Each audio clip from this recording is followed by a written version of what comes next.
Good evening to all of you, friends! Buckle up, because tonight on GearPills we talk about combat. Let's have a quick overview of the most classic phases of combat, and then deepen the peculiarities that distinguish the game mechanics of Vulcania. At the beginning of combat, the players roll an initiative test to establish who gets to act. When it is your turn, your character can take a maneuver and an action. As a rule of thumb, we consider a maneuver anything that does not require a test to happen. The most common maneuver is moving. When a test is necessary to resolve it instead, it takes an action, with the attack being the most frequent during combat. Now let's look at an example, to see how the mechanics seen in previous episodes apply to combat.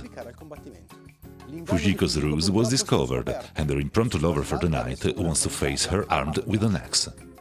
Oh, we forget to add that from the other side of the room, his bodyguard is ready to shoot the poor girl with a gun. The bodyguard acts first and opens fire.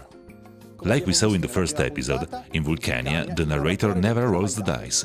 It is up to the player to see if his opponent's attack hits or misses. Since this is not the Matrix, dodging bullets takes Fujiko a luck test.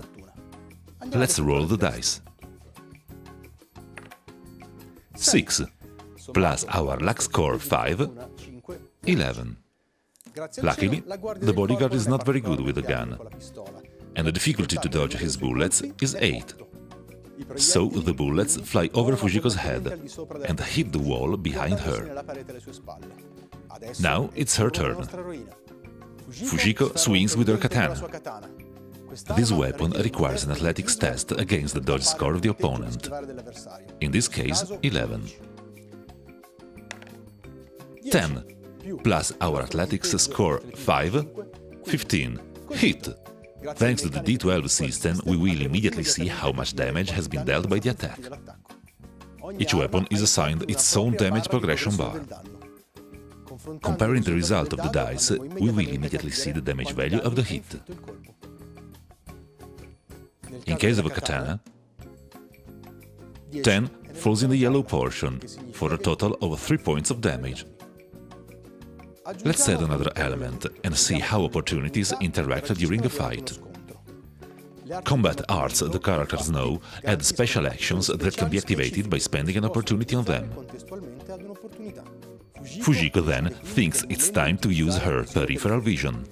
As her attack just hit successfully, she spends a Gear of Fate to activate an opportunity. This way, in addition to the katana, Fujiko will be able to use the pistol in her left hand and shoot the bodyguard. Let's roll the dice. Another 10. Adding our senses score 6, 16. Hit! Thanks to this result, the pistol's damage is 2. Enough to kill the bodyguard. Now it is up to Fujiko's lover and his axe. To dodge his attack, Fujiko must pass a reflexes test. This guy is not as dense as his late minion, and the difficulty to pass the test is 13. Let's see if we can avoid the blow. 2, damn it! Plus our reflexes score 5, 7. Not enough. Hit! The axe-head bites deep into Fujiko's side, inflicting her 2 points of damage. As you can see, the damage progress bar of the opponents is peculiar to that of the characters. That's because in Vulcania all the tests are seen from the character's point of view. Equipment, arts and other factors enrich combat, adding modifiers and tactics we did not have the room to include here. But I hope you now have a clearer idea of what combat in the D12 system is.